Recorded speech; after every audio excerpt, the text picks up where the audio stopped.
तो इस नए चैनल पर आप सबका स्वागत है और मुझे बहुत खुशी है कि इस बातचीत के लिए आप यहाँ पर आए। मैं सोच रहा था कि किस टॉपिक से हम शुरू करें। बहुत सारे सुझाव थे, मेरे मन में भी थे। अंत में तय हुआ कि कोई ऐसा टॉपिक ले जो बहुत ही बेसिक सा, जो हर व्यक्ति के लिए ज़रूरी हो, जिसका महत्व हो। और मुझे पता नहीं क्यों, अगर मैं सोचता हूँ कि इस चैनल की शुरुआत मैंने क्यों की, इसका पर्पस क्या है, अगर एक पर्पस तय करना हो, बाकी पर्पस तो सारे होते ही हैं। प्रसिद्धि की चाह भी एक पर्पस हो सकता है, इसका सबके मन में होता है, तो मेरे मन में भी होगा ही। लेकिन अगर मैं सोचूं कि इसका दरअसल एक ईमानदार पर्पस क्या है इस चैनल का, तो मुझे लगता है कि मैं अपने कंट्रीब्यूशन के तौर पर यह चाहता हूं कि हमारा समाज सोचने विचारने की प्रक्रिया में बेहतर समाज बने। हम एक सेंटिमेंटल समाज के रूप में ना हो, हम एक इंटेलेक्चुअल समाज भी तो हो। सामाजिक चर्चाओं में, विमर्शों में थोड़ी गहराई हो, चिंतन बेहतर हो। हम अफवाहों से क्यों बहें? इसलिए सोचा कि पहला टॉपिक क्यों ना यही रखें कि सोचा कैसे जाए, फैसले कैसे किए जाए। मैं क्लास में एक कहानी अक्सर सुनाता हूं पंचतंत्र की, थोड़ा बदल के सुनाता हूं। पंचतंत्र आप जानते हैं, विष्णु शर्मा का एक कहानी संकलन है प्राचीन काल का। उसमें कई ऐसी कहानियां हैं जो हमें नॉर्मल लाइफ के बारे में, सामान्य जीवन के बारे में एक लेसन देती हैं, सीख देती हैं। उसमें एक कहानी का नाम था, अगर मुझे ध्यान है, मैं स्कूल में पढ़ता था, उसका नाम था पंडित की बकरी। कहानी थोड़ी सी अलग थी, मैं उसे थोड़ा सा अलग करके आपको सुनाता हूं ताकि आज के परिवेश में उसका महत्व ज्यादा समझ में आए। कहानी ये है, मैं फिर बता रहा हूँ, कहानी में बदल के सुना रहा हूँ ताकि बाद में कोई हमला ना करे कि नहीं कहानी तो ये थी, बदल कैसे दी। उस कहानी में ये था कि एक पंडित जी बकरी खरीद के जा रहे हैं। 3 लोगों को लालच है कि बकरी खाएंगे हम। उनको बेवकूफ़ बनाने के लिए एक ने कहा कि कुत्ता कहाँ ले जा रहे हो, एक ने कहा कि आप कौन सा पशु बताया, मेरा 3 पशुओं के नाम बोले कि ये कहाँ ले जा रहे हो, वो कहाँ ले जा रहे हो। उन्हें कन्फ्यूजन हो गया कि ज़रूर कोई बहुरूपी जानवर है, तो छोड़ के भाग गए। मैं इस कहानी को थोड़ा सा मोल्ड करके सुनाता हूँ। एक बार एक आदमी एक छोटा सा बछड़ा खरीद के जा रहा था, सुंदर सा, और 3-4 चोरों की नजर पड़ी। उनका मन हुआ कि काश ये बछड़ा हमें मिल जाए, सस्ता मिल जाए, आधे दाम पे या उससे कम पे मिल जाए, तो क्या करें। तो उन्होंने एक साजिश की। बारी बारी वो उस व्यक्ति से रास्ते में मिले। पहले एक व्यक्ति मिला एकदम सीरियस चेहरा बना के। उसने कहा, अरे पंडित जी, बकरी कितने की ली? पंडित जी ने कहा, यार ये तो बछड़ा है, बकरी थोड़ा है। तो वो बड़े अच्छे से हंसने का, ये बछड़ा है, अच्छा, इतना कह के मुस्कुराते हुए निकल गया वहां से। पंडित जी को लगा अजीब गधा आदमी है, फिर देखा है तो बछड़ा ही। उसका उतना ही काम था, किया और निकल गया। अब वो आगे चल रहे हैं, करीब 100-200 मीटर के बाद एक दूसरा आदमी अलग जगह से आया। इनके बीच में आपस में साठ-गांठ है, ये इनको नहीं पता है। दूसरा आदमी आया और आते बोला, वाह पंडित जी, कितनी मोटी बकरी है, एकदम बछड़ा लग रही है देखने में तो। अब इसको लगा कि ये तो मामला फंस गया। ध्यान से देखा, बोला नहीं यार, मैं तो बछड़ा ही लाया हूं। बोला वही तो मैं कह रहा हूं, देखने में लग रहा है एकदम, लेकिन है मोटी बकरी। ये कह के वो भी निकल गया। फिर 1 किलोमीटर बाद तीसरा मिला और उसने कहा, पंडित जी बस ऐसी ही बकरी चाहिए मुझे भी, कहां मिलेगी ऐसी बकरी? उसने कहा, फिर पंडित ने फिर थोड़ा धमकाते हुए कहा कि यार ये बछड़ा है भाई, लेकिन अब वो दबाव कम बना रहा था, वो खुद दबाव में था। तो वो भी ठहाका मार के ऐसा बोला, बछड़ा ऐसा होता है, अच्छा, ये करके चला गया। और फिर चौथा आदमी जो असली था उनका मास्टरमाइंड, चीफ कॉन्स्पिरेटर, फिर वो आया पैसे गिनते हुए। उसने कहा, अरे अरे अरे, ऐसा ही बकरा चाहिए, ऐसी बकरी चाहिए, कितने की मिलेगी, कितने की मिलेगी? तो पंडित जी को लगा मुझसे बहुत बड़ी गलती हो गई है, मैं तो बकरी खरीद के ले आया बछड़े के नाम पे या बछिया के नाम पे, फिर लगा घर जाऊंगा घर पे पिटूंगा, इससे अच्छा नुकसान कम कर लेता हूं। तो एज्यूम कीजिए कि उस जमाने में 100 रुपए के आसपास का लिया था, तो उन्होंने बताया कि मैंने 100 का लिया है। 100 का? बकरी तो 20 रुपए की आ जाती है, लेकिन ये इतनी तंदुरुस्त है, अगर आप चाहें तो मैं इसके बदले आपको 40 रुपए दे सकता हूं। और पंडित जी को लगा कि यार चलो 60 का नुकसान सही, कम से कम 80 का तो नहीं होगा, और 40 का उसको दिया और खुश होकर घर लौटे कि बच गया आज तो। अब ये जो पंचतंत्र की कहानी है ये इसलिए है कि जब हम जीवन में निर्णय करते हैं तो हमारे पास बहुत सारे ऊट पटांग से इनपुट्स आते हैं, और यदि आप बहुत समझदार इंसान नहीं हैं तो इस बात का पूरा खतरा है कि कोई ना कोई कभी ना कभी आपको बेवकूफ बना ही देगा। और हम जिस दौर में हैं, हम तो व्हाट्सएप यूनिवर्सिटी के दौर में हैं, सारा ज्ञान ही वहां से आता है। सोशल मीडिया, आप लोग मोबाइल फ़ोन के मरीज़ हो चुके होंगे मेरे ख्याल से, मैं भी ज़्यादा मरीज़ हूँ, आप भी होंगे ही, आप तो नई जनरेशन के लोग हैं, ज़्यादा मरीज़ होंगे। बिना वजह के मोबाइल फ़ोन खोल लेते होंगे, फिर उस पर करते रहते होंगे ऐसे ऐसे। रील देखें तो रील ही देख रहे हैं, शॉर्ट देखें तो शॉर्ट्स ही देख रहे हैं, मन ही नहीं भर रहा है। फ़ोन देखते देखते थक गए और फ़ोन रखा, और 1 मिनट के बाद फिर फ़ोन उठा लिया कि थक गए हैं, क्योंकि डोपामाइन रिलीज होता है आजकल फ़ोन देखने से। ये एडिक्शन है, खतरनाक एडिक्शन है। और हर वीडियो में कुछ ना कुछ मैसेज कन्वे हो रहा है। इंफॉर्मेशन इतनी ज़्यादा कभी नहीं आई हमारे आसपास जितनी आजकल आ रही है, और वो भी ऑडियो विजुअल फॉर्मेट में आ रही है। अखबारों के दौर में लिखित सूचना आती थी, केवल साक्षर लोग पढ़ते थे, बाकी पढ़ते ही नहीं थे। आज के दौर में ऑडियो है, विजुअल है, टेक्स्ट है, हर भाषा में है, कोई व्यक्ति बच ही नहीं सकता। और अगर किसी समूह के पास ताकत हो, उसके पास 10,000 ऐसे बेरोजगार हों जिनको काम दिया जाए कि दिन में 500-500 मैसेज भेजने, हर मैसेज के बदले 2 रुपये मिलेंगे,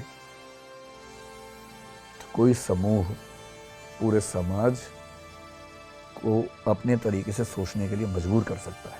महाभारत का सोच के देखिए, महाभारत का युद्ध है, एक तरफ पांडव हैं, एक तरफ कौरव हैं, पांडवों के साथ में कृष्ण है। नैतिकता के लिए जरूरी है कि पांडव जीतें और कृष्ण इस पूरी योजना के साथ वहां पर हैं, पर पांडव जीत नहीं पा रहे, जिसके कई कारणों में से एक ये है कि कौरवों की सेना में द्रोणाचार्य भी हैं, उनका पुत्र अश्वत्थामा भी है। द्रोणाचार्य गुरु तो पांडवों के भी हैं, कौरवों के भी हैं, पर वो राजधर्म का पालन कर रहे हैं, क्योंकि वो जिस राज्य के साथ हैं उसके साथ खड़े हैं। पांडवों की सेना उनको हरा नहीं पा रही है, और अंत में कृष्ण को समझ में आता है कि पांडवों को जितवाने के लिए कुछ कूटनीति का सहारा लेना होगा। कृष्ण कूटनीति के शिखर हैं। वो युधिष्ठिर से एक बात कहते हैं, पर युधिष्ठिर तैयार नहीं है एक गलत बात कहने के लिए, और अंत में कृष्ण अपनी पूरी कूटनीतिक ताकत का इस्तेमाल करके सिचुएशंस बनाते हैं। एक हाथी अश्वत्थामा नाम का, उसकी हत्या होती है, बात फैलाई जाती है कि अश्वत्थामा मारा गया। अश्वत्थामा द्रोणाचार्य के पुत्र का नाम भी है, और द्रोणाचार्य अचानक हताश होने लगते हैं। उन्हें फिर भी लगता है कि एक बार मैं खबर को ऑथेंटिकेट कर लूं, प्रामाणिक है या नहीं चेक तो कर लूं। तो वो अपने समय के सबसे प्रामाणिक व्यक्ति युधिष्ठिर से पूछते हैं। युधिष्ठिर धर्मराज हैं, झूठ नहीं बोलते हैं। पूरी पांडवों की सेना ने, टीम ने जब उनसे कहा, वो तब भी तैयार नहीं हुआ कि मैं झूठ नहीं बोलूंगा। लेकिन अब झूठ नहीं है, अश्वत्थामा की हत्या हुई है, हाथी की हुई है, तो क्या हुआ, हुई तो है ही, और तब भी वो चाह रहे हैं कि मैं पूरी बात बोलूं। द्रोणाचार्य ने पूछा, क्या अश्वत्थामा मारा गया? युधिष्ठिर कह रहे हैं, अश्वत्थामा हतो नरो वा कुंजरो वा। अश्वत्थामा मारा गया, आदमी था या हाथी था। लेकिन जैसे ही नरो वा कुंजरो वा कह रहे हैं, ठीक उसी क्षण में बहुत तेज शंख बजता है कृष्ण का, और उस शंख की आवाज में द्रोणाचार्य सुन नहीं पाते पूरी बात। और क्योंकि वो सुनते हैं सिर्फ इतना कि अश्वत्थामा मारा गया, वो हताश हो जाते हैं, हथियार छोड़ देते हैं, युद्ध भूमि में जमीन पर टिक के बैठ जाते हैं। और इसी क्षण का फायदा उठाकर धृष्टद्युम्न उनकी हत्या कर देता है।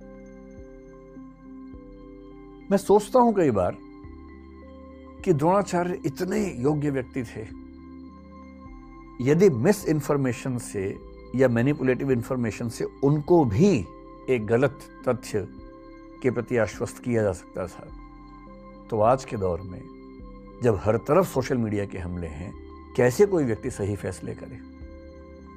अगर द्रोणाचार्य उस आवाज को सुन पाते, नरो व कुंजरो वा, तो शायद उनका फैसला बदल गया होता, शायद युद्ध की कहानियां अलग होती। पर किस तरह से सूचनाएं पहुंचे, कौन सी सूचनाएं ठीक से न पहुंचने दी जाएं, कैसे कंटेक्स्ट से बात को हटा दिया जाए, अगर सूचना देने वाले इसमें माहिर हों तो समाज क्या करे, आम आदमी क्या करे, द्रोणाचार्य जैसा महान चिंतक क्या करे। और इसलिए कुछ बातें जो मुझे लगता है कि होनी चाहिए इस मसले पर। मैं तो अपना जीवन लगभग 2/3 जी चुका हूं, बाकी तो पता भरोसा तो कल का भी नहीं है, लेकिन हाँ, अगर मैं भारत की सामान्य आयु के हिसाब से देखूं तो 2/3 जी चुका हूं। आप 1/3 वाले हैं, तो आपके जीवन में बड़े फैसले बाकी हैं। अधिकांश की शादी भी शायद नहीं हुई, आप लोगों के ना चेहरे ही बता रहे हैं, आपके चमक रहे हैं ना अभी। तो आपको बड़े फैसले करने हैं, और फैसला करना हर दौर में मुश्किल था, आज के दौर में सबसे मुश्किल है। तो कुछ सावधानियां कि जब आप फैसला करें जिंदगी में तो किन सावधानियों को बरतें ताकि गलतियां कम से कम हो। गलतियां उसके बाद भी होंगी, कौन है जो गलती नहीं करता है फैसले में? सब करते हैं, आप भी करेंगे, पर गलतियां कम हो, सही फैसले ज्यादा हों।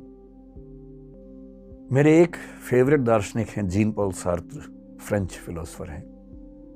उनके दर्शन का सार अस्तित्ववाद कहते हैं, एग्जिस्टेंशियलिज्म कहते हैं। उसका सार यह है कि अपनी जिंदगी की कहानी हम लोग खुद लिखते हैं, और किस चीज से लिखते हैं? अपने फैसलों से लिखते हैं, निर्णयों से लिखते हैं। आपने किसी परिस्थिति में क्या फैसला लिया, इससे आपके जीवन की आगे की कहानी लिखी जाएगी। इसलिए मुझे लगता है कि टॉपिक थोड़ा सा महत्वपूर्ण है, तो इसका नाम रख लेते हैं निर्णय। सही निर्णय लेने में क्या क्या सावधानियां होनी चाहिए, बेसिक सी बात इतनी सी है। जब आपके मन में कोई सवाल है तो सवाल पूछिएगा, पहले मैं अपनी बात रखता हूं, फिर आप सवाल पूछिएगा। जब भी कोई निर्णय लेने की प्रक्रिया में आप उतरते हैं, सबसे पहला स्टेप क्या है? सबसे पहला स्टेप है ये देखिए कि निर्णय की प्रक्रिया में उतरने से पहले आप निष्पक्ष और तटस्थ हैं या नहीं हैं। एक शब्द होता है तटस्थ, जिसको अंग्रेजी में बोलते हैं न्यूट्रल। तटस्थता को न्यूट्रलिटी बोलते हैं। इससे मिलता जुलता एक प्रसंग है निष्पक्ष, या निष्पक्षता कह लीजिए, इसको बोलते हैं इम्पार्शियल होना या इम्पार्शियलिटी एज ए क्वालिटी। ये मैं कह रहा हूं कि निर्णय की प्रक्रिया में उतरने से पहले, बाद में तो जो होगा देखेंगे। जैसे हमारा समाज इस समय बहुत सारे सामाजिक राजनीतिक मुद्दों से घिरा हुआ है। जैसे एक मुद्दा कुछ दिन पहले आया, जो हिजाब का मुद्दा जिसको हम कहते हैं। कर्नाटक से एक डिबेट उठी हिजाब की। फिर एक मुद्दा आजकल चल रहा है यूनिफॉर्म सिविल कोड का, जो कि हो सकता है कि जल्दी ही किसी रूप में हमारे सामने आए। फिर पॉपुलेशन बिल के बारे में बात चलती है आजकल। उत्तर प्रदेश में आया भी था, और अभी कुछ और राज्यों में आने की बात है, शायद सेंटर में भी आए। एक मुद्दा पिछले कुछ दिनों से कन्वर्जन का आप सुन रहे होंगे, धर्मांतरण का। लव जिहाद का मुद्दा सुन रहे होंगे। सारे मुद्दे हमारे सामने आते रहते हैं। हम इन सब पे बात करेंगे समय के साथ, धीरे धीरे इन सब पे बात करेंगे।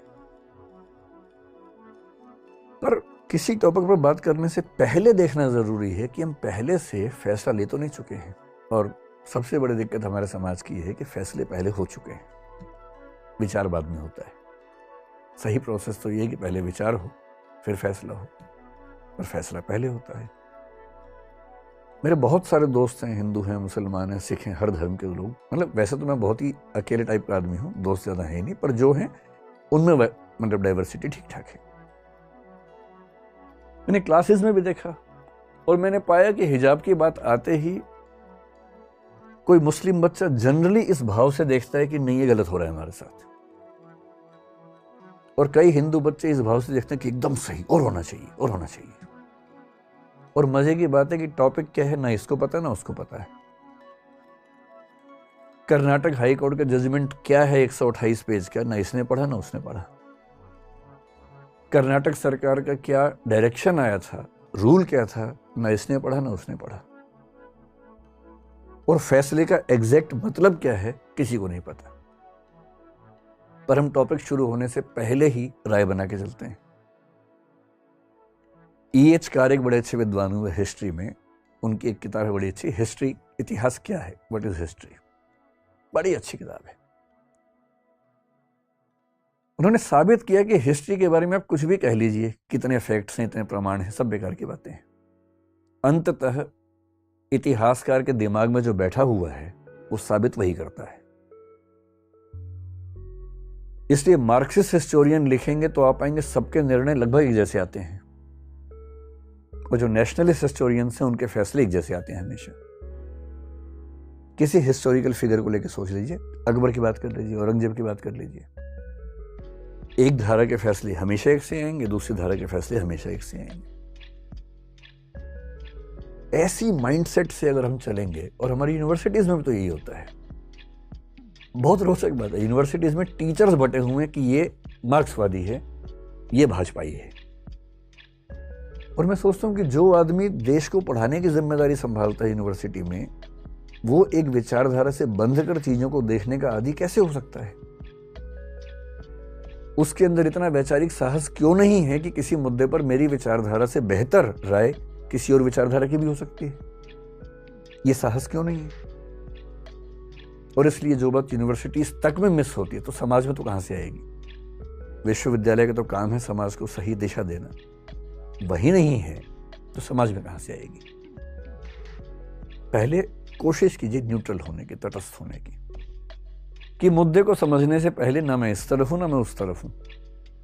हिजाब की बात है, मुझे नहीं पता, मैं पहले स्टडी करूंगा पूरा, स्टडी करने के बाद मामला ठीक लगेगा तो मैं कहूंगा हाँ ये ठीक है, गलत होगा तो बोलूंगा गलत है। पहले क्यों फैसला करूं? ये तो बहुत बेसिक सी बात है। न्यूट्रलिटी ही जब रियल सिचुएशंस में आती है उसको बोलते हैं निष्पक्षता, impartiality in the specific situations.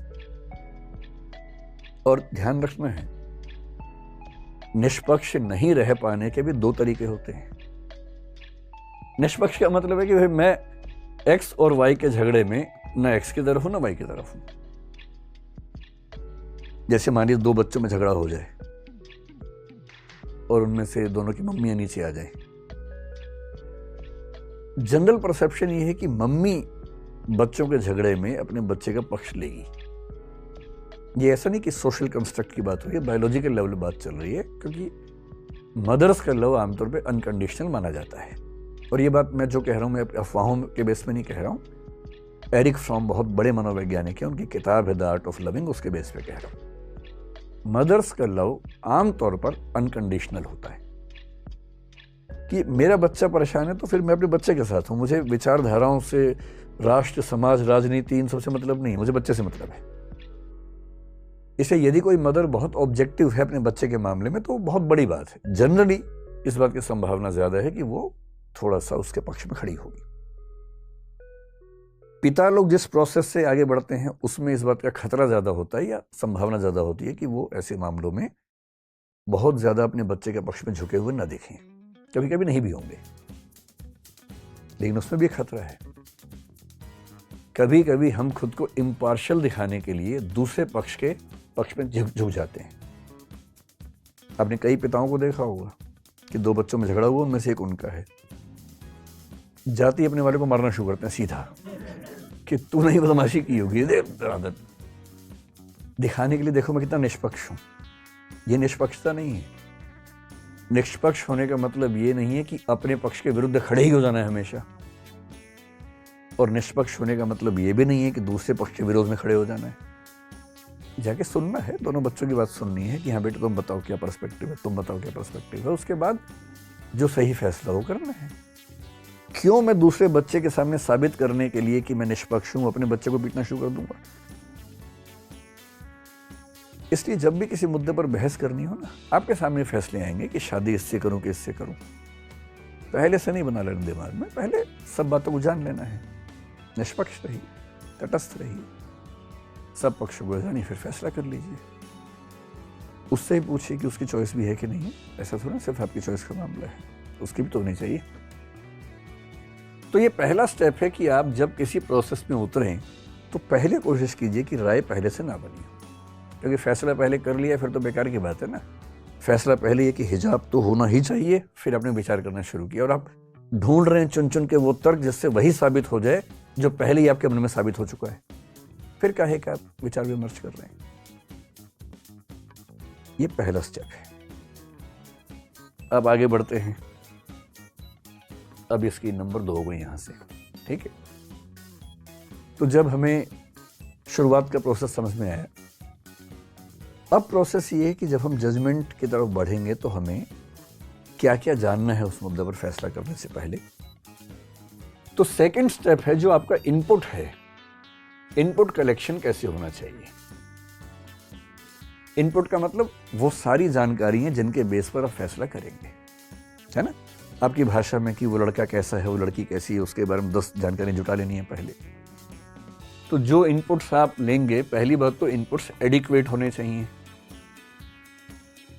नहीं तो क्या होगा, अश्वत्थामा तो इसके बाद का लिया ही नहीं। अगर उसके बाद भी सुन लिया होता तो शायद ऐसा ना होता।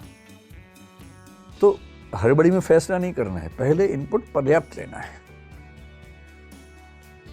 और एक नियम होता है नेचुरल जस्टिस का। हमारे सुप्रीम कोर्ट ने मेनका गांधी केस, बहुत फेमस केस है 1978 का, आर्टिकल 21 के बारे में है, उसमें बड़ी अच्छी बात कही। आप लोग क्योंकि शायद यूपीएससी की तैयारी भी करते हैं आप में से अधिकांश लोग, तो आप जानते होंगे 1973 में संविधान के मूल ढांचे का कंसेप्ट आया था 24 अप्रैल को केशवानंद भारती केस में। उसके बाद से सुप्रीम कोर्ट ने बीच बीच में कुछ फैसलों में यह बताना शुरू किया कि यह चीज भी संविधान का मूल ढांचा है।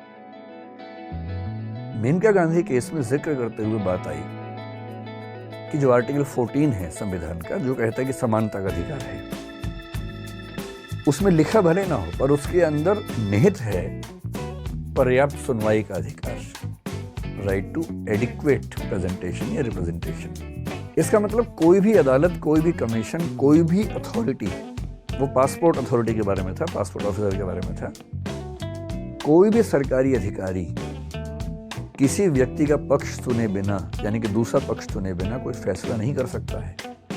ये जरूरी है और ये संविधान का मूल ढांचा है। सरकार का कोई भी अधिकारी आपके खिलाफ कोई फैसला बिना आपको सुनवाई का मौका दिए कर ही नहीं सकता है। हाँ, सुनवाई का मौका दे, आप कहें कि मुझे कुछ कहना ही नहीं है, तो कर सकता है, पर आपको चांस मिलने से। अगर आपने एक पक्ष को सुना और दूसरे पक्ष को सुना ही नहीं, है ना, एक फर्स्ट पार्टी है, सेकंड पार्टी है, और कई बार क्या होता है चीजें इतनी अलग होती है, एकदम अलग हो जाती है। जैसे मुझे ध्यान है एक बच्चे की कहानी, एक फादर और उसके बच्चे की कहानी। एक बच्चा मुझे एक बार मिला, हमारे ही एक मतलब दोस्त के परिवार का बच्चा। बात करते, मुझे बच्चों से बात करना बड़ा अच्छा लगता है, बच्चों को भी जनरली मुझसे बात करना अच्छा लगता है, हमारी अच्छी छनती है बच्चों के साथ। तो मैंने उससे हालचाल पूछा, फिर मैंने कहा और बताओ लाइफ में क्या चल रहा है। तो बच्चे अपने अफेयर वफेयर सब मुझे बता देते हैं बहुत जल्दी, 5-10 मिनट के अंदर सब ओपन हो जाते हैं, फिर सब बताते रहते हैं। तो खैर वो तो दूसरी बात थी। उससे मैंने पूछा कि बताओ बेटा सब चल रहा है जीवन में, तो उसने सब बताया, सब बात करते करते अचानक मुझे फील हुआ कि वो अपने बाप को लेकर बहुत नाराज है। तो मैंने कहा कि क्या हुआ? बोला देखो मेरे स्कूल में ट्रिप जा रहा है, सारे बच्चे जा रहे हैं, मैं ही नहीं जा रहा, पापा ने मना कर दिया। मैंने कहा यार पापा ने क्यों मना किया होगा? क्योंकि ज्यादा खर्चा भी नहीं था, उसके पापा की इनकम को देखते हुए खर्चा भी ऐसा नहीं था कि ना कर पा रहे। वो इतना गुस्से में था, बोला मुझे तो लगता है कि नाली से उठा के लाए थे मुझे, क्योंकि सारे बच्चे जा रहे हैं। नहीं, अच्छा बच्चे बहुत जल्दी फैसला करते हैं कि नाली के पास से आए हैं, और नाली पता नहीं क्यों चुनते हैं, सड़क के पास से बोल दे रही, नाली ही चुनते हैं सब बच्चे कि नाली के पास से लाए गए। या तो अपना हुलिया देखते होंगे शीशे में, उसको देख के ज़्यादा क्लोज लगता होगा कि नाली के पास से आए। तो मैंने कहा यार मुझे भी ठीक नहीं लग रहा है। अच्छा मुझसे कोई व्यक्ति पूछे कि बच्चों का ट्रिप जा रहा है स्कूल का, अपने बच्चे को भेजूँ या ना भेजूँ। अच्छा बेटे में लोग तैयार रहते हैं, बेटी को लेकर ज़्यादा सोचते हैं। मेरी सलाह हमेशा होती है कि ज़रूर भेजो, क्योंकि परिवार में आपको सिखा ही नहीं पाएंगे जो ट्रिप सीखने का मौका मिलेगा। तो मैंने उसके पिता से, जो वहीं थे आसपास, अलग से बात की। मैंने कहा बड़ा नाराज है छोड़ा, कह रहे कि पापा भेजिए रे ट्रिप पे। अब सोचिए, मैं जब उसके पिता से मिलने गया, मेरे मन में ये भाव था कि ये ऐसी मूर्खता क्यों कर रहा है, क्यों नहीं भेज रहा उसे। और उसके बाप ने साइड में ले जाकर क्या बोला मुझे, बोला सर दिक्कत क्या है, डॉक्टर ने मना किया है, इसके हार्ट में प्रॉब्लम है। डॉक्टर ने कहा है कि भूल के भी बाहर नहीं भेजना है, और ये भी कहा है कि इसको पता भी नहीं चलना चाहिए कि प्रॉब्लम है। अगर इसको बता दिया इस उम्र में कि हार्ट में दिक्कत है तो जिंदगी खत्म, भेज दिया तो वैसे खत्म, तो करें क्या। अब देखिए दूसरा पक्ष सुनते क्या वो पर्सपेक्टिव पूरा चेंज हो गया। आप तो गुस्से में थे कि कैसा बाप है, और बच्चा मुझसे पूछा, बच्चे को लग रहा है कि मैं उसकी अप्रोच लगाने गया हूँ, सिफारिश करने गया हूँ। वो मुझसे पूछता है कि बात कर लिया आपने, अब मैं इससे क्या बोलूं। कई बार ऐसा होता है कि आपने एक पक्ष को सुना, आपको लगा इतना ऑथेंटिक है, पर्याप्त है, फैसला कर लो, लेकिन दूसरा पक्ष इतना ड्रामेटिकली अलग होता है, इतना जरूरी होता है कि वो सुनने के बाद आपको लगता है कि ये तो, इसके बिना तो फैसला हो ही नहीं सकता था। इसलिए कोई पक्ष कितना भी कन्विंसिंग हो, पूरा परिवार, पूरा धर्म, पूरा समाज, पूरी राजनीति सब एक तरफ बोल रहे हो,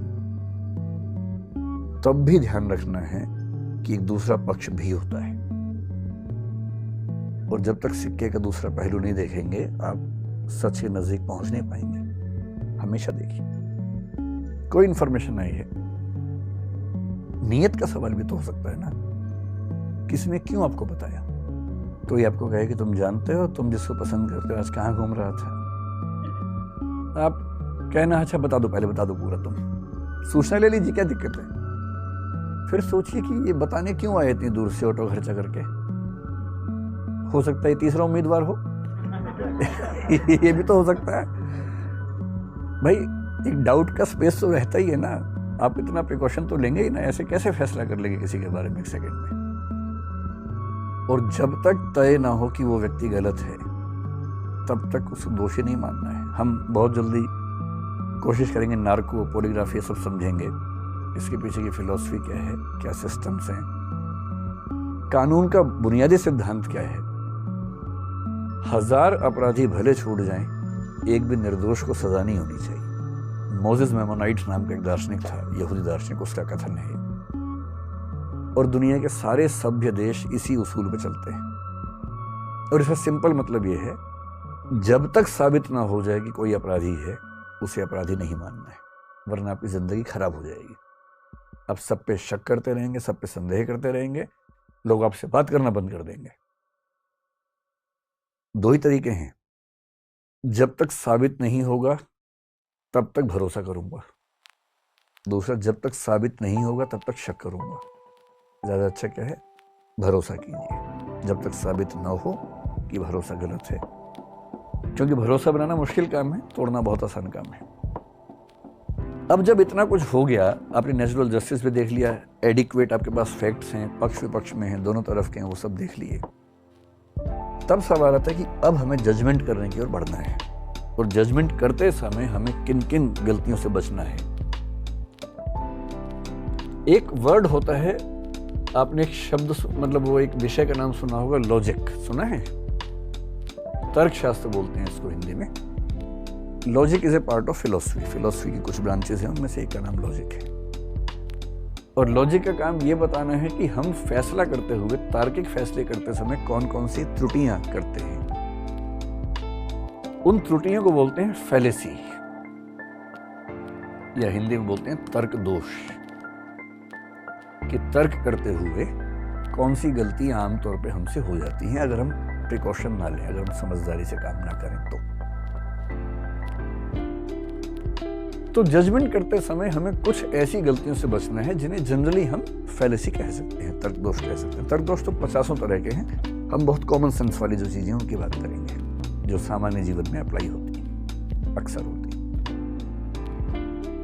जैसे एक है कि आपको हमेशा ध्यान रखना है कि आपके इनपुट और जजमेंट के बीच में प्रोपोर्शन ठीक होना चाहिए। प्रोपोर्शनैलिटी यानी आनुपातिकता का सिद्धांत ठीक से काम करना चाहिए। इसका मतलब क्या हुआ? इसका मतलब यह हुआ कि इनपुट जितना है फैसला उतना ही होना चाहिए। ऐसी बात समझ में नहीं आ रही बिना एग्जाम्पल के ना, एग्जाम्पल से बात समझ लेते हैं। आप लोग तो बहुत एडवांस जनरेशन के लोग हैं, हम जिस जमाने के आदि मानव हैं, हम लोग जिस जमाने के, उस जमाने में क्लासरूम में ऐसे बच्चे नहीं बैठते थे कि लड़के लड़कियां एक साथ बैठे हों। तो मैं जिस स्कूल से पढ़ा हूँ वहाँ जब मैं 8वीं क्लास में आया, वहाँ तक तो केवल वो लड़कों का स्कूल था। कई हजार लड़के जैसे एक जेल में एक साथ बंद हो गए हों, ऐसा लगता था। स्कूल अच्छा था, लेकिन स्कूल केवल पढ़ाई के लिए थोड़ा बच्चे जाते हैं, उनको तो अच्छा जीवन चाहिए। फिर वहाँ पर कोएड नाम की एक चीज़ है कि अब से स्कूल कोएड हो गया है, तो लड़के बहुत उत्साहित थे उस समय कि अब स्कूल कोएड हो गया है। अब उनको स्कूल आने की भी इच्छा पहली बार होनी शुरू हुई कि हम स्कूल जाएंगे, तो हमें लगा बड़ा अच्छा स्कूल हो जाएगा। फिर पता लगा नहीं भाई, केवल एक मीडियम, इंग्लिश मीडियम में बच्चे एक साथ पढ़ेंगे, क्योंकि उसमें बहुत कम बच्चे थे। हिंदी मीडियम में लड़कियों का सेक्शन अलग, लड़कों का सेक्शन अलग होगा। ये कोएड होता था। लड़कों के मतलब सेक्शंस, ब्लॉक्स भी अलग थे। वो लड़कों का जेल है, ये लड़कियों का जेल है, इस तरह से होता था। और बीच में कुछ टापू थे जहाँ लड़के लड़कियाँ एक साथ क्लास में होते थे, इंग्लिश मीडियम में। कई बच्चों ने इंग्लिश मीडियम ले लिया उस चक्कर में, जबकि इंग्लिश उनको आती नहीं थी बिल्कुल भी लेकिन इंग्लिश मीडियम में चक्कर में लिया कई बच्चों ने, उनमें एक मैं भी था। तो आती नहीं थी इंग्लिश उस जमाने में, लेकिन ठीक है, बहुत सारे दोस्त तो हम भी चले गए। फिर पता लगा वहाँ पर भी जो बैठने का तरीका था, 4 रो थी, उनमें से 3 लड़कों की, 1 लड़कियों की, बीच में हाईवे था बहुत बड़ा। लड़कों वाले में आपस में कम गैप था, लड़की लड़की के बीच में इतना गैप था, लगा तालिबान जैसा भाव आता था वहाँ पर, कितना गैप। अब सोचिए पहली बार किसी छोटे शहर, छोटे कस्बे में कोएड स्कूल शुरू होगा तो ऐसे ही होगा, सीधी सी बात है, कैसे होगा? सब लड़के ताक में की बात हो जाए किसी से, सब तो बात नहीं कर पाएंगे, कोई एक आध बात कर लेगा, बात भी क्या कर लेगा, पेन मांग लेगा, कॉपी मांग लेगा, और क्या, यही तो होता है, पेन से ही बात शुरू होती है, पेन और नोट से, और कहाँ से बात शुरू होती। और जिस दिन किसी लड़के ने पेन मांग लिया, बाकी लड़के उसको बधाई देते थे, यार क्या बात है, पेन मांग लिया तुमने तो गजब। और पेन मांगने में ही लोग मान लेते थे कि अब शादी होने वाली है इन लोगों की। कई लोग बच्चों के नाम भी सोचने लगते थे। हमें बहुत साल बाद समझ में आया कि अगर कोई लड़की किसी लड़के से पेन मांग ले तो इसका मतलब सिर्फ यह है कि लड़के ने लड़के से पेन मांगा है, बस। हमें कई साल लग गए समझने में। पहले हमें लगा सगाई तो पक्की है ही, कम से कम शादी, अफेयर तो है ही पता नहीं क्या क्या। कई साल बाद समझ में आया कि नहीं, सिर्फ पेन मांगा है, और पेन मांगने का मतलब सिर्फ पेन मांगा है। मैं अपनी क्लास में एग्जाम्पल खूब दे के समझाता हूँ बच्चों को, ताकि वो भी थोड़ा ठीक से सोचे समझे, क्योंकि दिमाग कैसे काम करता है कि 3-4, जैसे आप लोग साथ साथ बैठे ना, आपके दिमाग भी खुले होंगे, हमारे तो बहुत बंद थे दिमाग उस समय। तो मान लीजिए किसी लड़की का पेन खत्म हो गया, साथ में एक लड़की बैठी, उसके पास भी पेन नहीं है एक्स्ट्रा। पहले उसने उसी से पूछा, पर पेन नहीं है। क्लास चल रही है बहुत ज़बरदस्त तरीके से, बहुत ज़रूरी बात चल रही है, अब वो क्या करे बेचारे। तो आसपास 2-3 लड़के बैठे, तो उनमें से किसी एक से उसने कहा कि पेन है क्या?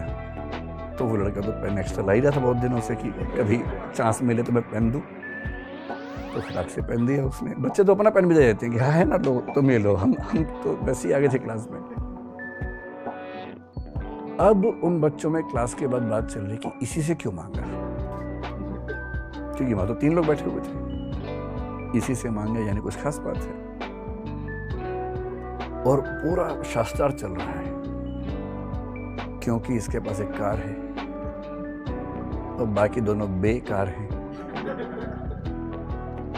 फिर और चल रहा है, नहीं ये दिखने में अच्छा लगता है, नहीं ये, नहीं वो, नहीं वो। फिर अंत में किसी ने उससे पूछ लिया।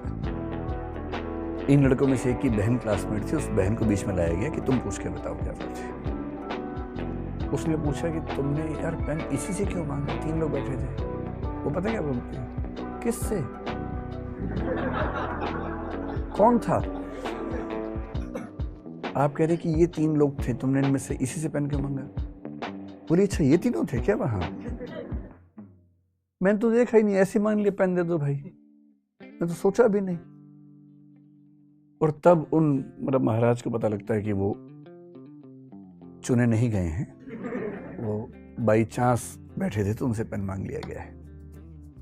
तो आपकी उम्र में थोड़ा ज़्यादा होता है कि इनपुट को बहुत बढ़ा बढ़ा के देखने की आदत हम लोगों को होती है। तो इनपुट जितना है ना, फैसला उतना ही। अगर किसी ने कहा कि भाई पेन दे दो, यानी पेन मांगा है ना। कोई देख के मुस्कुरा दे, ऐसा भी होता है कभी कभी। लड़के लोग झेल नहीं पाते हैं। मुझे ऐसे केसेस क्लास में मिलते थे।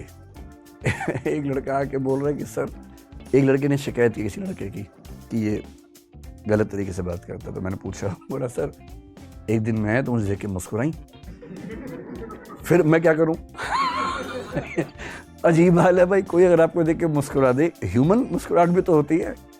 विकसित देशों में तो बड़ी दिक्कत है। मैं जब पहली बार भारत से बाहर गया, यूरोप के एक देश में गया, मैं तो भारत का देहाती आदमी था एकदम। देहाती मतलब दिल्ली में था, लेकिन दिमाग देहाती था ना। गया तो वहां सड़क पर सुबह सैर कर रहा, सामने से एक महिला ही मुस्कुराने लगी देख के। मैं तो एकदम भारतीय आदमी, मैंने पीछे देखा कौन है, कोई तो आ रहा होगा भाई, कोई भी नहीं आ रहा था। मुझे लगा भूत प्रेत तो नहीं होते कि मुझे नजर नहीं आ रहा, इनको नजर आ रहा कोई। तो मैंने बहुत ही अजीब तरीके से व्यवहार किया, मैं वहां से निकल लिया भाग के, कुछ गड़बड़ है यहाँ पर, भूत प्रेत का साया टाइप कुछ लगा मुझे। बाद में देखा कि वह हर आदमी ऐसे कर रहा है, कोई पुरुष हो, कोई स्त्री हो, सड़क पे अकेला हो, कोई हो, आपस में एक दूसरे को मुस्कुरा के नमस्ते कहने की आदत ही है उन लोगों को। हर व्यक्ति को नमस्ते करता है मुस्कुरा के, उसमें कोई नियम कायदा अलग से है नहीं। तो 3-4 दिन के बाद फिर हम भी करने लग गए, जो मेरे नमस्ते कर दें उसको। अच्छा, वो बड़े प्यार से नमस्ते भी बोलते हैं कई बार, वो टूरिज्म जहाँ पर चलता है। अब आप वैसा मिजाज लेके भारत वापस आ गए तो दिक्कत है। आप सड़क पे निकले, आपने मुस्कुरा दिया, पता लगा फिर FIR हो गई सीधे उसके बाद, तो है ना। तो कहने का भाव ये है कि जो इनपुट है, उस इनपुट से जितना फैसला निकले उतना ही फैसला निकालिए, उससे ज़्यादा फैसला मत निकालिए। इसको बोलते हैं प्रोपोर्शनैलिटी। हम में से अधिकांश लोग बहुत बढ़ा के फैसला निकालते हैं। किसी ने सिर्फ इतना आपसे कहा कि यार अच्छा नहीं लगा तुमने आज ये काम किया, और आपने क्या क्या फैसले, सुसाइड और पता नहीं क्या क्या सोच लिया दिमाग के अंदर, उतना ही। किसी मूड में किसी ने कुछ कह दिया, टेम्परामेंट में, इमोशंस में कह दिया, तो उसकी वैल्यू उतनी ही रखिए, बहुत बढ़ाइए मत उस चीज़ को, उतना ही जितना उसका महत्व होना चाहिए, उससे ज़्यादा नहीं होना चाहिए। जजमेंट की दूसरी फैलेसी को बोलते हैं इलिसिट जनरलाइजेशन, अवैध सामान्यीकरण इसको बोलते हैं हिंदी में। ये हम सब बहुत करते हैं, बहुत ज़्यादा। और मैंने ऐसे बहुत मासूम बच्चों को देखा है। छोटे बच्चे भी, जैसे पहली बार कोई पसंद आ गया उनको, मान लीजिए, स्वाभाविक सी बात है, ऐसा तो हो ही जाता है। 10वीं 12वीं ग्रेजुएशन में किसी को देखकर अच्छा लगना है तो बहुत स्वाभाविक है। अगर बिल्कुल नहीं ऐसा हो रहा है तो चिंता की बात है, और हो रहा है तो नॉर्मल बात है। और उसी मासूमियत में जाके उसने कह दिया कि आप मुझे बड़े अच्छे लगते हैं। और दूसरे व्यक्ति को ना मना करने की तमीज नहीं थी। भाई मना करने की भी तमीज होती है ना। आपको ठीक है उस रिलेशनशिप में नहीं जाना, तो कायदे से मना कर दीजिए। और उसने कहा कि बेहतर होता कि बड़ाई ना देख लिया होता मुझे कहने से पहले। इस बच्ची का दिल टूट गया, या बच्चे का दिल टूट गया, खतरनाक टूटा है। और इसने फैसला किया दुनिया के सारे लड़के ऐसे होते हैं, दुनिया की सारी लड़कियां धोखेबाज होती हैं, अब किसी से नहीं बात करनी, अब जिंदगी भर अकेले रहेंगे। यह है जनरलाइजेशन। एक सैंपल है छोटा सा। एक व्यक्ति, पूरे कितने 800 करोड़ हो गए ना तो दुनिया में लोग, हाँ 8 अरब लोग हो गए। 800 करोड़ में एक ने आपको गलत तरीके से बोला, तो आपने फैसला कितने के बारे में किया? अगर 400 मान लें आधे उसमें से, तो 400 करोड़ के बारे में फैसला आपने कर लिया। इसलिए अगर कभी ऐसा हो ना, जैसे सारे बिहारी ऐसे होते हैं, सारे हरियाणवी ऐसे होते हैं, सारे पंजाब के लोग ऐसे होते हैं, ऐसी बकवास जब भी कोई करे तो उसको बोलना नहीं, ऐसा नहीं होता है। आपने बिहार के 4 लोगों से बात की, हरियाणा के 4 लोगों से बात की, उसके बारे में पूरे स्टेट को नाप दिया एक ही बार में। ये भी तो हो सकता है कि वो वहाँ के एक्सेप्शंस हों, अपवाद हों जो आपको मिल रहे हैं। सबके बारे में क्यों फैसला कर लेंगे? इसलिए बहुत ज़रूरी है कि फैसला करते हुए बहुत जनरलाइजेशन आपसे ना हो, बहुत बड़े फैसले आप ना करें, उतना ही करें जितना करने की ज़रूरत है। तीसरी फैलेसी क्या होती है कि हम लोग एक आपने शब्द सुना होगा, बाइनरी आजकल चलता है खूब। हम लोग एक खास माइंडसेट में रहते हैं, उसको बोलते हैं बाइनरी या डाइकोटमी। एक शब्द चलता है फिलॉसफी में, एक माइंडसेट का नाम है डाइकोटमी, बाइनरी थिंकिंग बोलते हैं। इसका मतलब या तो ये या वो। और फिलॉसफी में, लॉजिक की दुनिया में इसका नाम होता है ऑल और नथिंग, या तो सब कुछ या कुछ भी नहीं, या ब्लैक और वाइट। इसी का नाम है दूसरा, ब्लैक और वाइट। एक स्लिपरी स्लोप नाम का चलता है फैलेसी, कुछ कुछ इसके नजदीक है, लेकिन ये थोड़ा सा उससे अलग है। इसका मतलब क्या है कि हम चीजों का फैसला करते हुए या तो इस तरफ खड़े होंगे या इस तरफ खड़े होंगे, और हम ये सोचने को तैयार ही नहीं है कि इन दोनों से अलावा तीसरा या चौथा या पांचवा रास्ता भी हो सकता है। ये आदमी या तो अच्छा है या बुरा है, या ईमानदार है या चोर है, या वफादार है या बेवफा है। जबकि दुनिया में, रियलिटी में ऐसा कुछ नहीं होता है। एक ही आदमी ईमानदार भी होता है, चोर भी होता है। ऐसे कुछ लोग हैं जो ऑफिस के मामले में 100% ईमानदार होंगे, पारिवारिक मामले में चोर हो सकते हैं। परिवार में 100% ईमानदार हैं, ऑफिस में चोर एक नंबर के। ऐसे लोग होते हैं, बहुत होते हैं। हिंदी साहित्य में प्रेमचंद ने पहली बार यह समझाया हिंदी साहित्य को कि कोई कैरेक्टर सिर्फ अच्छा या बुरा नहीं होता है, अच्छा और बुरा होता है, और मामला केवल प्रपोर्शन का है। कोई 45% अच्छा है, 55 बुरा है, कोई 55 अच्छा है, 45 बुरा है, कोई 65-35 पे है, कोई 72-28 पे होगा, कोई 24-76 पे होगा। इसको हम बोलते हैं कॉन्टिन्यूम की अप्रोच। और कॉन्टिन्यूम का मतलब ये है कि जब आप फैसला करें, हमेशा किसी चरम पर ना रहें, किसी एक्सट्रीम पर ना रहें। मोदी जी अच्छे हैं, बहुत अच्छे हैं, बुरे हैं, एकदम बुरे। ये ड्रामा नहीं करना है। क्या बोलना है? मुझे मोदी जी की ये पॉलिसीज बहुत अच्छी लगती हैं, ये ठीक लगती हैं, ये और ये ठीक नहीं लगती हैं। एक समझदार व्यक्ति की तरह बात करेंगे, क्यों एक बहे हुए व्यक्ति की तरह बात करेंगे उछल कूद के? और मोदी जी क्यों, कोई भी नेता हो, आप किसी एक व्यक्ति के अलग अलग पक्षों को अलग अलग स्तर पर देखने समझने के लिए क्यों तैयार नहीं होते? क्यों उसके बारे में पूरा एक ही फैसला कर देना हमेशा के लिए? और चौथी बात जो आपकी उम्र में ज्यादा मैटर करती है, वो ये कि जब भी कोई फैसला हो, हमेशा ध्यान रखना है कि जो भी डिसीजंस आपके हैं वो टेम्परेरी हैं। और इसलिए इतनी फ्लेक्सिबिलिटी हमेशा रखिए कि अगर कुछ नए और ऑथेंटिक इनपुट्स मिलते हैं तो आप अपनी राय, अपना निर्णय, अपना फैसला बदल सकें। कई बार हम इतने रिजिड होते हैं अपने फैसलों को लेकर, लगता कि एक बार कह दिया, लोग क्या कहेंगे, अब कैसे बदले अपनी बात को। यही तो साहस है, ये कह पाना कि मैं जो कह रहा था वो गलत था। आज मुझे लगता है कि मैं अपना ही बेहतर संस्कार हूं, अपना ही बेटर वर्जन हूं। मुझे अपना ध्यान है कि मैं बचपन के दौर में घोर दक्षिणपंथी रहा हूं। विश्वविद्यालय में गया तो काफी हद तक वामपंथ का असर मेरे ऊपर हो गया, और आज मुझे लगता है कि वो दोनों रास्ते गलत थे। अपनी नजर क्यों नहीं होनी चाहिए, अपनी निगाह क्यों नहीं होनी चाहिए? मैं क्यों किसी की निगाह के पीछे चलूं भाई? मैं क्यों किसी का फॉलोवर बनूं? अपनी निगाह से देखेंगे। ये कहने का साहस कि हाँ मैं गलत था। फिलोसफी की दुनिया में कांट एक बड़ा महान दार्शनिक हुआ है, बहुत महान। अगर मेरा सबसे प्रिय हो पश्चिम में तो कांट। पहले वो रैशनलिज्म के रास्ते पर चला। रैशनलिज्म एक सेक्ट है, एक एम्पायरिसिज्म एक दूसरा सेक्ट है, बुद्धिवाद और अनुभववाद कहते हैं। वो बुद्धिवाद का दीवाना हो गया। इतने में एक अनुभववादी दार्शनिक ह्यूम को उसने पढ़ा, पागल हो गया एकदम कि अरे यार यही सही है। फिर बुद्धिवाद के एक दार्शनिक को पढ़ा, बोला नहीं यार ये नहीं, ये सही है। फिर ह्यूम से उसने कुछ चीजें सीखी, फिर बोला नहीं यही सही है। पेंडुलम की तरह बेचारा इधर इधर इधर इधर, और अंत में उसने घोषणा की दोनों गलत हैं, हम तो अपने रास्ते पर चलेंगे। और उसने उस रास्ते का नाम दिया समीक्षावाद या क्रिटिसिज्म या क्रिटिकल फिलॉसफी। मैं क्यों किसी का पीछे लग्गू बनूं भाई। और 20th सेंचुरी में, कांड तो 18th सेंचुरी में हुआ, 20th सेंचुरी में एक आदमी विटगेन्स्टीन, इतना प्यारा आदमी हुआ, कैम्ब्रिज से वो जुड़ा हुआ था, लुडविग विटगेन्स्टीन उसका नाम था। और टाइम पत्रिका ने 20वीं सदी के सबसे महान 100 लोगों में उसको स्थान दिया। उसकी फिलॉसफी बहुत मुश्किल है, समझना बड़ा मुश्किल काम होता है, लेकिन मैं जो बताना चाह रहा हूँ वो जो रोचक बात उसके बारे में, उसने एक किताब लिखी, ट्रैक्टेटस नाम से किताब लिखी, बहुत फेमस हो गई किताब। इतनी फेमस हो गई कि उस किताब को बेस बनाकर फिलॉसफी में 2-3 स्कूल चल पड़े, पूरे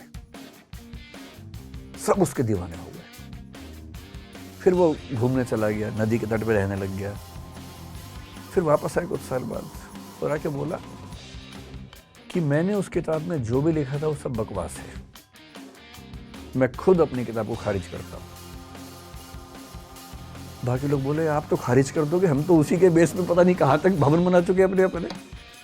उसने कहा नहीं, गलत है तो गलत है। मैंने बोला, उस समय वही समझ में आया, सब गलत है। और तब एक दूसरा सिद्धांत निकाला, अपने ही पहले सिद्धांत के खिलाफ दूसरा सिद्धांत। ये साहस कि जो मैंने फैसला किया है, एक समय के बाद हो सकता है कि पर्याप्त इनपुट ऐसे मिले कि मुझे ही समझ में आ जाए कि फैसला गलत था। और गलत था तो मैं गलत फैसला क्यों ढोता रहूं भाई? क्यों नहीं ईमानदारी से मान लूं कि हाँ एक गलती हुई, अब मैं उस गलती का निराकरण कर रहा हूं। मेरी राय पहले ये थी, अब मेरी राय ये है, और अभी भी गारंटी नहीं है कि हमेशा ही रहेगी राय, कल को बदल सकती है। हाँ, ह्यूमन रिलेशंस में आप नहीं कर सकते ऐसा बार बार, लेकिन सामाजिक मुद्दों पे, राजनीतिक मुद्दों पे तो कर ही सकते हैं। और इसलिए आज के दौर में अगर आप इन प्रिकॉशंस को ध्यान रखते हैं तो मेरा ख्याल है कि हम बेटर जज होंगे। जज बनना बहुत मुश्किल काम होता है, हम जज बनते बहुत ज़्यादा हैं। अपने मामले में वकील, दूसरों के मामले में जज तुरंत बन जाते हैं। लेकिन जजमेंटल होना जज होना नहीं है, जजमेंटल हुए बिना ठीक फैसला करना जज होना है। तो ये आज की चर्चा में जो करना चाह रहा था वो ये थी। आपके मन में कुछ सवाल इसको लेके उठ रहे हो तो पूछिए, उसको डिस्कस करें। जी बताइए। हेलो सर, मेरा नाम शिवशंकर शुक्ला है। सर कभी कभी क्या होता है कि हम एक ही अवसर पे निर्णय लेने पे लगे होते हैं और बहुत सारे अवसर सेम टाइम पे हमारे हाथ से निकल जाते हैं। सरल भाषा में बोलो ना कि कई ऑफर आए हुए एक साथ और एक को चुनना है। मतलब जैसे लाइफ से ही रिलेटेड मान लीजिए, सेम टाइम पे जैसे बीटेक करें या फिर मेडिकल में जाएं या फिर बीए करें, या ऐसे मतलब बहुत सारे वो अवसर हो। और मान लीजिए हम एक निर्णय ले रहे हों और दूसरे, मतलब मैं सही से एक्सप्लेन नहीं कर पा रहा हूँ सही से। मतलब आप कहना चाह रहे हैं कि कभी कभी ज़िंदगी में ऐसा मोमेंट है जहाँ बार बार चांस नहीं मिलेगा फैसला करने का, आज ही फैसला करना है। मान लीजिए कि एक ही अवसर है, मतलब एक अवसर पे हम लगे हुए हैं एक ही निर्णय लेने में कि नहीं हम इसी पे सोचेंगे, और बहुत सारे और हमारे जो चांसेस हैं वो पीछे छूट गए, तो फिर इस एक साथ कैसे लेके चला जाए? नहीं, वो तो छूटेगा ही ना। बैठिए देखिए, वो तो छूटेगा ही। एक अरस्तु का नाम सुना आपने? उसने इससे बड़ी अच्छी बात की। उसने कहा कि जब हम पैदा होते हैं तो पोटेंशियलिटी बहुत होती है हमारे अंदर, एक्चुअलिटी कुछ भी नहीं होती है। यानी जैसे आप छोटा बच्चा है, क्या बनेगा? इंजीनियर बन सकता है, डॉक्टर बन सकता है, प्लेयर बन सकता है, कुछ भी बन सकता है, जो चाहे बने। एक्चुअल में कुछ भी नहीं बना है। धीरे धीरे वो ज़िंदगी के फैसले लेगा। जैसे मान लीजिए 10वीं क्लास के बाद उसने चुन लिया कि मैं ह्यूमैनिटीज़ पढ़ूंगा। अब ह्यूमैनिटीज़ पढ़ते ही अब वो डॉक्टर नहीं बन सकता, इंजीनियर नहीं बन सकता, साइंटिस्ट नहीं बन सकता, चार्टर्ड अकाउंटेंट नहीं बन सकता। अब वो हिस्टोरियन बन सकता है, पॉलिटिकल साइंटिस्ट बन सकता है, सोशियोलॉजिस्ट बन सकता है। जैसे जैसे जीवन में आप आगे बढ़ते हैं पोटेंशियलिटी कम होने लगती है और एक्चुअलिटी बढ़ने लगती है, और आगे चल के आप एक स्पेशलाइजेशन में चले जाते हैं, सुपर स्पेशलाइजेशन में जाते हैं, तो आपके पास एक दो ऑप्शन बचते हैं। ये तो जिंदगी का सामान्य नियम है ना आज के दौर में। करना ये है कि जब आप ऐसे जंक्शन पे खड़े हों, किसी मुहाने पे खड़े हैं जहां फैसला करना है, चौराहा है, फैसला केवल इसलिए मत कीजिए कि आपके समाज ने क्या कहा है, परिवार ने क्या कहा है या दोस्तों ने क्या कहा है। जिंदगी का फैसला है, बुद्धि और दिल का मामला कम है, अंतरात्मा का मामला ज्यादा है। और जब ऐसे मामलों में दुविधा हो, बुद्धि की भी जरूरत है। जैसे 3 में से एक चुनना है, तीनों के फायदे क्या है, नुकसान क्या है, नोट कीजिए। कभी कभी नोट करने के प्रोसेस में ही समझ में आ जाएगा कि ये फैसला ठीक नहीं होगा, आप खुद ही छोड़ देंगे, आपका मन भी मान जाएगा उसके लिए। और कभी अगर ऐसी दुविधा है कि मन नहीं मान रहा है, तो मैं तो ये मानता हूं कि अंतिम फैसला बुद्धि से नहीं, अंतरात्मा से होना चाहिए। और अंतरात्मा एक वो आवाज़ है जो आपके अंदर आपको बीच बीच में सुनाई देती है, कौंधती है। उसको माना जाता है कि वो आपके व्यक्तित्व के सबसे नज़दीक की आवाज़ है। अंतरात्मा से फैसला लेने में भी गलती हो सकती है, लेकिन उसमें गलती सबसे कम होगी, मिनिमम मिस्टेक्स होंगी। और ये बात एग्जिस्टेंशियलिज्म के लोग बार बार कहते हैं, हजारों बार कहते हैं कि जब भी दुविधा हो जीवन में, अंतरात्मा से फैसला लेना है। अंतरात्मा पर कभी विस्तार में बात करेंगे, अभी संकेत के रूप में, ठीक है जी? बताएं। नमस्ते सर। नमस्ते। मेरा नाम कविता है सर। जी। सर, जैसे आपने इनपुट के बारे में बताया, तो उससे रिलेटेड एक सवाल है सर। जैसे इनपुट पहले सर हम ग्राउंड लेवल पे बहुत सारी चीज़ों को सर्च कर बातचीत कर समझते थे। अभी सर उन इनपुट्स को हम कहीं ना कहीं यूट्यूब के प्लेटफॉर्म पर सर्च करते हैं। उसमें भी सर हम वीडियो में देखते हैं कि कौन सा 1 घंटे का है, कौन सा 30 मिनट का। बहुत छोटे से विकल्प को लेकर आगे बढ़ते हैं। अब वो चीज़ और छोटी होकर शॉर्ट्स और रील्स में आ गई है, तो कहीं ना कहीं सर दिमाग उलझा रहता है कि कौन सा इनपुट है, मतलब एक सही इनपुट है। उसमें सर अपने दिमाग को किस तरीके से एक सृजन करे कि इनपुट में भी चीज़ें हमें क्लियर हो पाए। देखिए, इनपुट का जो मेरा तरीका है, जैसे मान लीजिए मुझे किसी मुद्दे पर बात करनी है, जैसे जो हमने कहा हिजाब है, कोई मुद्दा है, उससे बात करनी है, तो मैं क्या करता हूँ, सबसे पहले उसमें लेफ्ट और राइट विंग के 5-5, 6-6 बढ़िया लेख अपने फ़ोन में सेव करता हूँ, फिर प्रिंट आउट निकाल लेता हूँ। कुछ बढ़िया लेख द हिंदू में मिलेंगे, कुछ आपको एक्सप्रेस में मिलेंगे, ये लेफ्ट ओरिएंटेशन के अखबार हैं। जो राइट विंग के प्लेटफॉर्म्स हैं या अखबार हैं, कुछ अच्छे लेख, रिसर्च आर्टिकल्स वहाँ भी मिल जाएंगे। कोई 5 जने में भी हो सकता है, ऑर्गेनाइजर में भी हो सकता है, क्या आपका कोई स्पेशल विशेषांक उसी पे निकला हो। तो पहले से ये नहीं मान लेना है कि ये तरफ सही है कि वो तरफ सही है।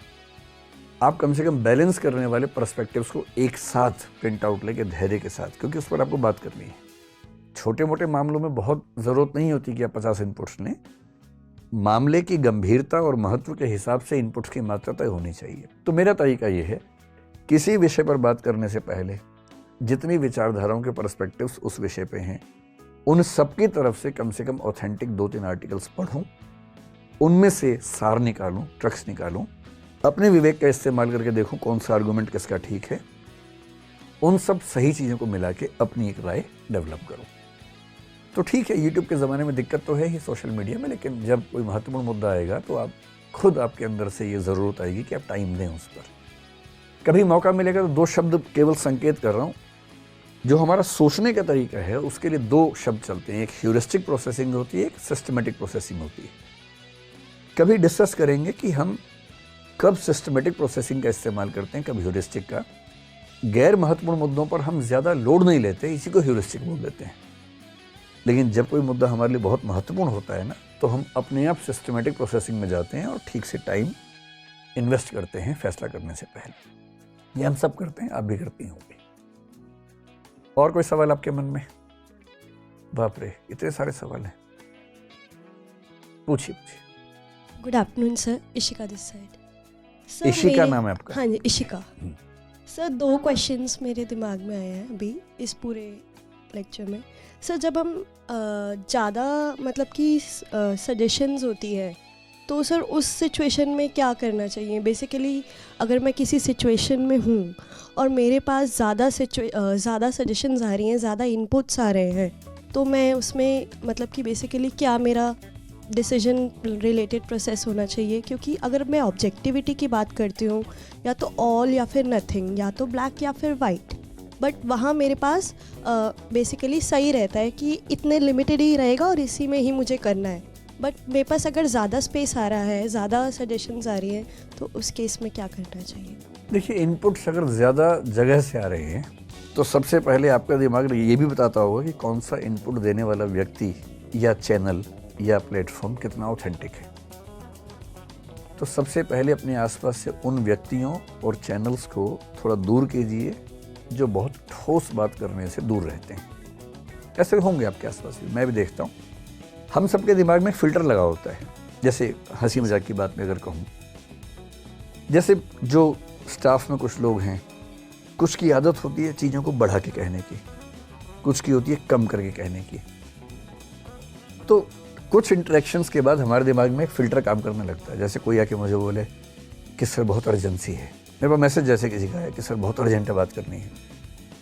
2-3 इंसिडेंट्स हो चुके हैं, तो मुझे पता है कि इसकी अर्जेंसी भी ऐसी है कि 4-5 दिन तक कोई दिक्कत नहीं है। और कुछ लोग ऐसे होंगे, लिखेंगे कि बात करने की ज़रूरत है, समय हो तो बताइएगा। और मुझे पता है कि ये बोल नहीं रहा है पर ये बहुत अर्जेंट बात है, इसलिए इसने ऐसा लिखा होगा।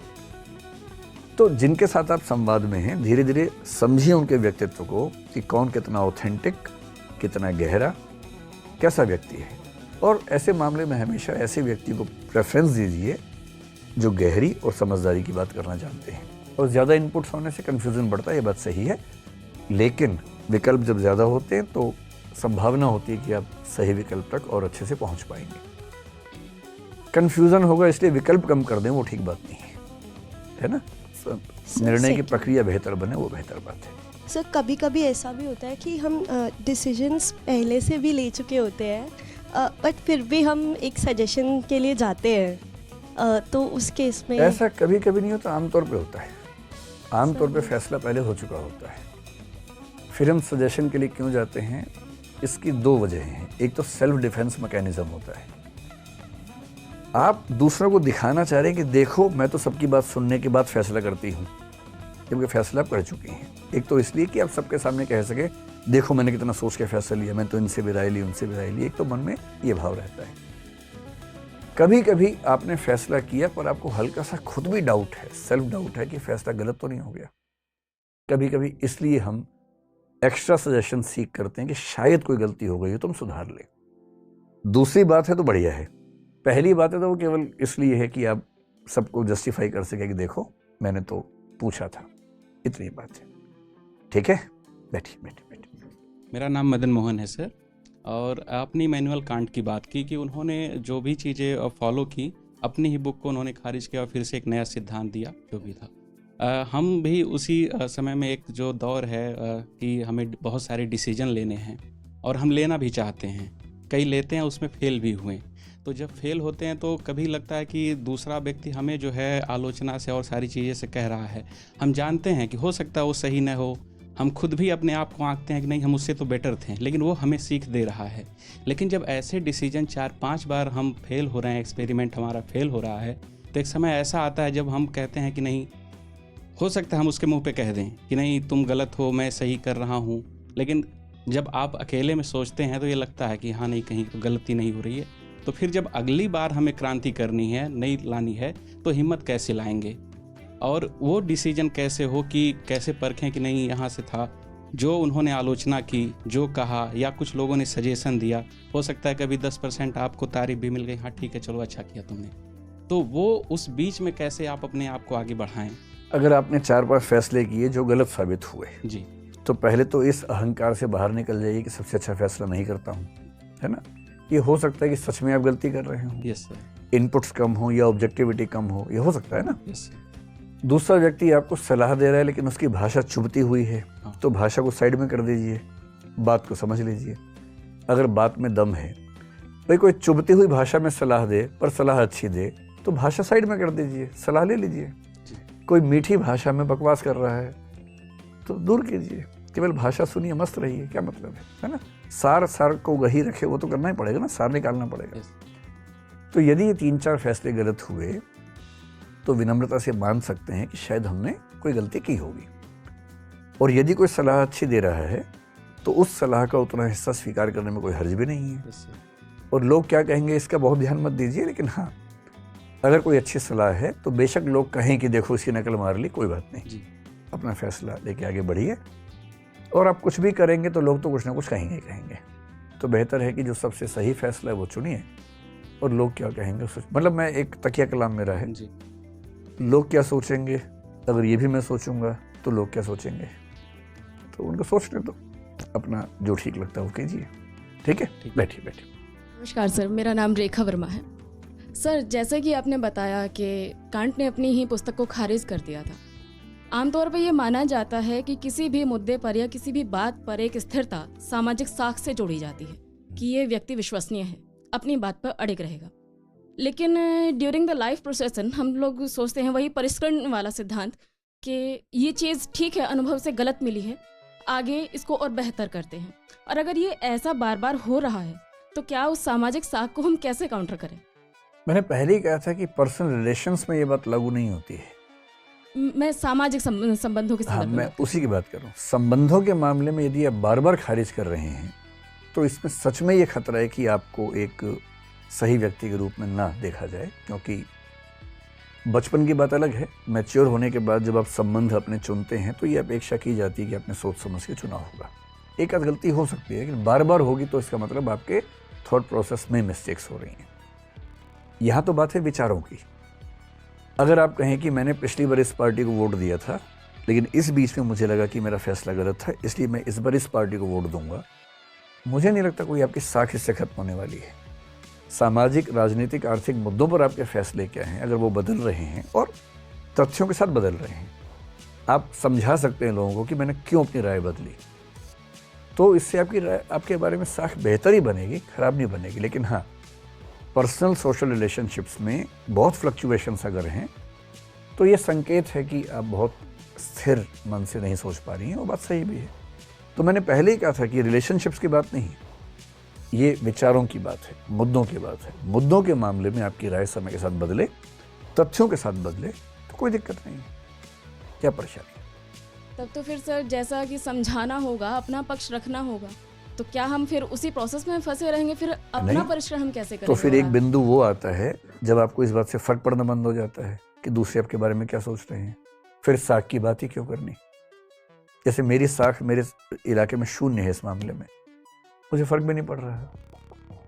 मैं इतना क्यों सोचूं कि वो मेरे बारे में क्या सोच रहे हैं, मैं निश्चिंत हूँ, मुझे फर्क ही नहीं पड़ रहा है। और कभी किसी से नाराजगी हो भी जाए ना, दुश्मनी मत कीजिए, उसमें टाइम बहुत खर्च होता है। सबसे अच्छा होता है इग्नोर कीजिए। Exactly. जिक्र क्या, जुबां पे नाम नहीं, इससे बढ़कर इंतकाम नहीं। सोचिए ही मत, अपनी जिंदगी में आगे बढ़िए, मस्त रहिए। Thank you sir. बैठिए। बहुत बहुत शुक्रिया, आप लोगों ने इतना समय निकाला, और जल्दी ही अगले सेशन में हम लोग मिलेंगे फिर से। ठीक, धन्यवाद।